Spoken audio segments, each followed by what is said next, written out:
At 7 months pregnant, I was lugging heavy grocery bags up 3 flights of stairs while my husband lounged on the couch, engrossed in his video game.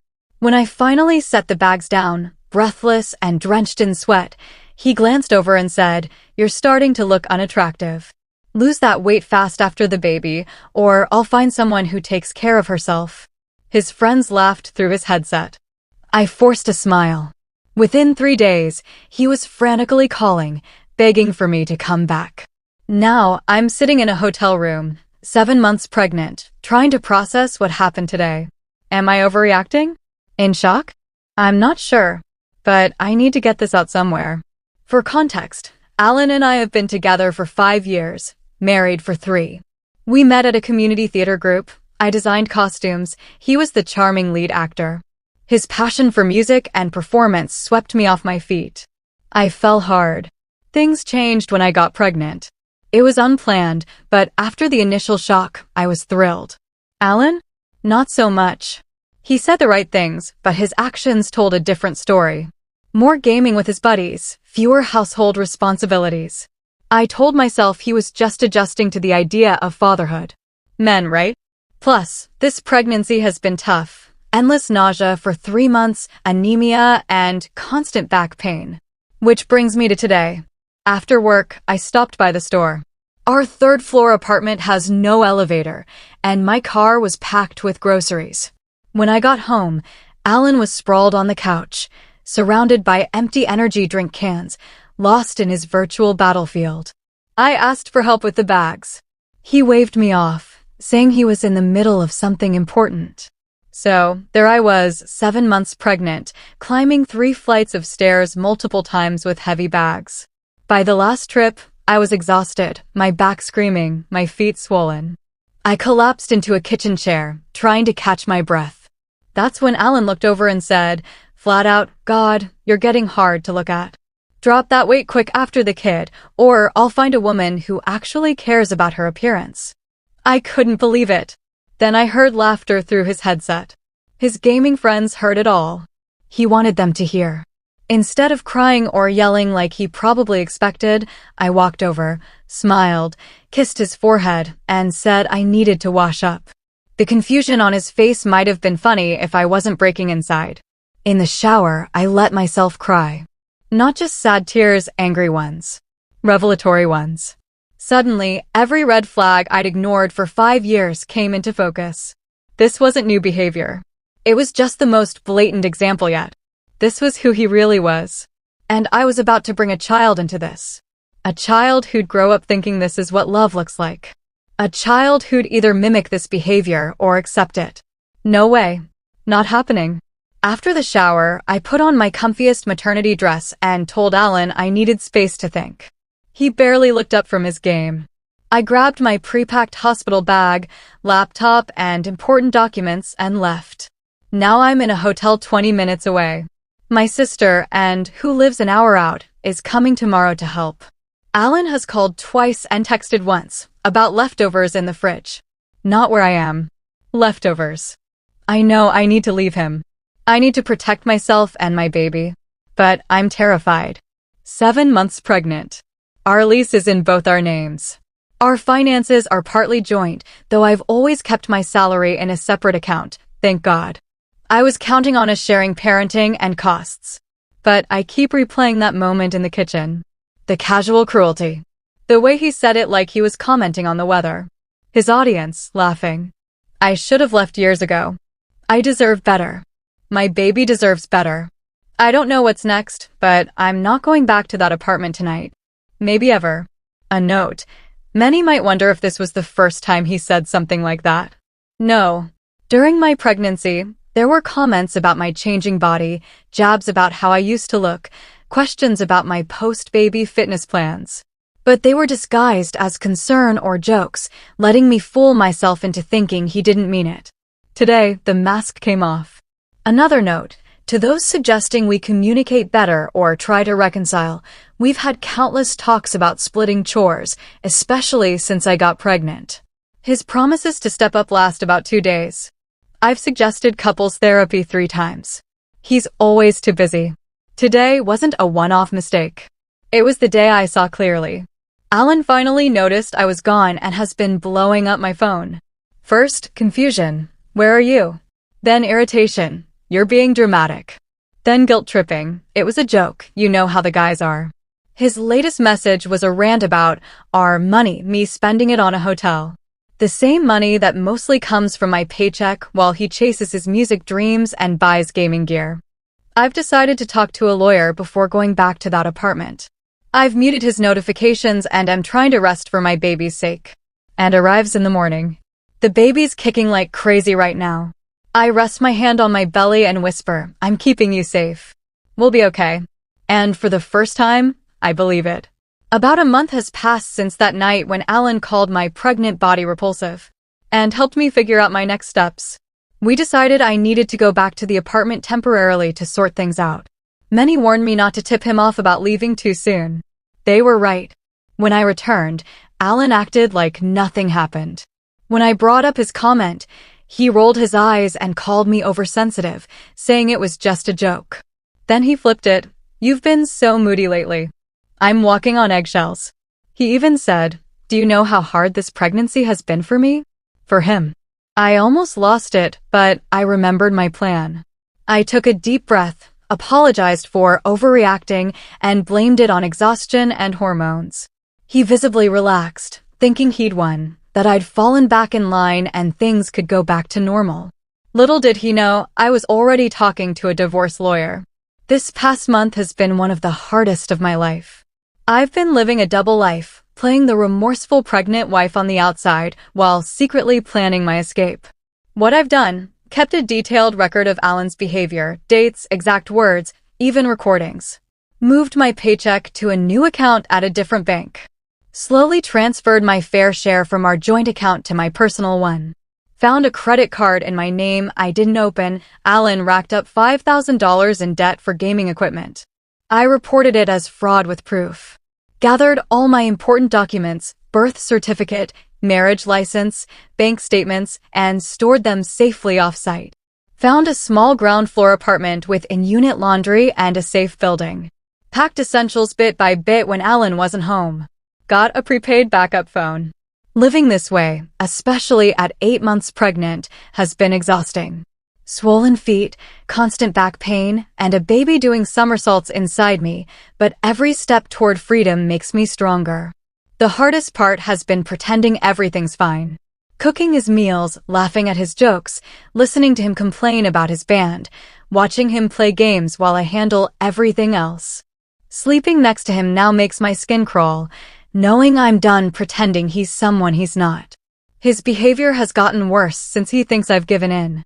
Recently, he invited his gaming friends over without warning, demanding I order pizza despite my aching back.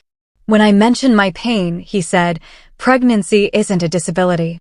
Women have done this forever. My mom worked until she gave birth. A lie. His mom later told me she was on bed rest her last month. His friends heard it all. One looked uneasy but said nothing. I ended up ordering the pizza from bed, using my own money. When it arrived, Alan told me to get the door mid-game.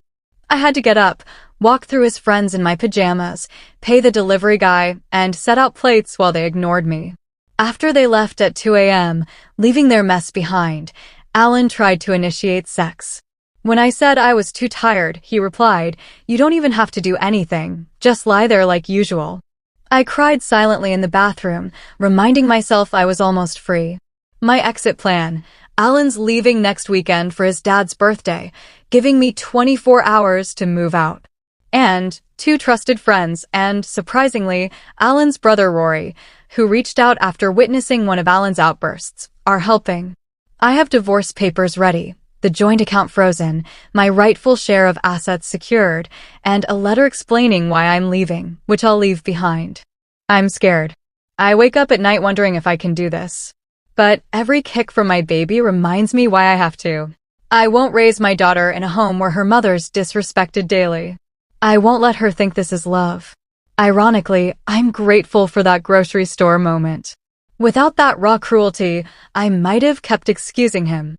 Sometimes I wonder what would have happened if I'd met the real Alan at the start, not the charming actor who won me over. The signs were always there. I was just too in love to see them. My doctor says my blood pressure's up from stress and wants me to stay calm for the last month. The irony isn't lost on me. Leaving Alan is stressful now, but it's the only way to protect my long-term health. To those suggesting therapy, I've started virtual sessions with a counselor who specializes in relationship trauma and pregnancy. Knowing I'm not overreacting or just hormonal, but dealing with real emotional abuse has been a lifeline. Update: at a doctor's visit, Alan texted asking about dinner. He skipped this appointment for important band practice, aka drinking in a garage with his friends. But I'm still supposed to cook. I'm picking my battles to keep my cover, so I'll probably grab takeout. 4 days left until he leaves for his dad's. For more days of pretending. I can do this. The doctor says the baby's doing great, with a strong heartbeat. Alan didn't ask. She's already flipping around inside, like she knows we're headed for something better. While Alan was gaming, I secretly bought a cute crib for my new place, shipped to N's house. It felt indulgent, but choosing something just for my daughter and me was empowering. This morning, I looked in the mirror and smiled, not because I look perfect, I'm 8 months pregnant and exhausted, but because I'm starting to see myself again. That spark I lost is coming back. Last night, I practiced my goodbye letter to Alan. Writing out his behavior, without sugarcoating, felt liberating. No more excuses, just the truth about who he is and why I'm leaving. I'm still nervous about being a single mom. Unplanned solo motherhood is daunting, but staying with Alan would destroy my self-worth and, eventually, my sanity. What kind of mother would I be then? For more days of pretending, then freedom. Final update: I'm free. I'm in my new apartment, surrounded by boxes and a half-assembled crib, but I've never felt more at peace in the chaos. Here's how it went down. As planned, Alan left yesterday for his dad's birthday. He was oddly cheerful, probably relieved to get a break from his pregnant wife. His parting words: "Don't go crazy while I'm gone." He's due back Sunday. The second his car pulled away, Operation Freedom began. And showed up with her SUV. My friend Mia brought a borrowed work van. Alan's brother Rory came, nervous but determined. We had 32 hours to clear out. Looking around the apartment felt surreal, 5 years of slowly losing myself while pretending to be happy. We worked methodically based on my pre-planned list. Personal items and clothes first, things he wouldn't notice missing. Baby items I bought myself, furniture I owned before we met. Rory was a rock, handling heavy lifting despite my protests about helping me leave his brother. Halfway through, he stopped and said, "Alan's my brother, but the way he treats you is wrong. Our mom raised us better." The best moment? Unplugging Alan's prized gaming PC, bought with that fraudulent credit card. Rory watched me pack it carefully, then helped load it into the van, muttering that Alan had it coming. By evening, we'd moved most of my things. We ate pizza on the floor of my new place, laughing through our exhaustion. This morning, we finished up. I cleaned the apartment thoroughly, not for Alan, but for my own closure. Last items out: divorce papers, filed but not served, proof of his credit card fraud, a USB with recordings of his abusive comments, and a single note: "Find someone better from your couch." I already have. I left most of our shared furniture. I documented everything with photos in case he tries to claim I took too much. I'm not interested in petty revenge, just a fair split. Physically, it was brutal at 8.5 months pregnant. My back was killing me, and by the end, my hands were so swollen I could barely hold anything. But the adrenaline of freedom kept me going. Once I was settled, I tried calling Alan. Unsurprisingly, he didn't pick up. I left a voicemail pointing him to the kitchen documents and sent a text saying the same. Then I blocked his number. I also emailed his parents to explain, cutting off any chance for him to spin a victim story. Within an hour, unknown numbers started calling, Alan using his friends' phones. I didn't answer. His mom called N, who she's close to, and confirmed I'm safe and that Alan's behavior was unacceptable. She cried and apologized for her son, which was strangely healing. Rory says Alan came back early after my message and lost it when he saw the empty apartment and legal papers. He's been calling everyone we know, trying to find me, swinging between anger, confusion, and fake remorse. A few of Alan's friends reached out to me, saying they'd always been uncomfortable with how he treated me. One group tried to talk to him months ago, but he brushed them off. Another stopped coming to our place because they couldn't stand watching it. I wish they'd told me sooner, but I get why they didn't. Where I'm at now, tired but weightless. My new apartment is small but bright, near a park, with a little balcony for coffee.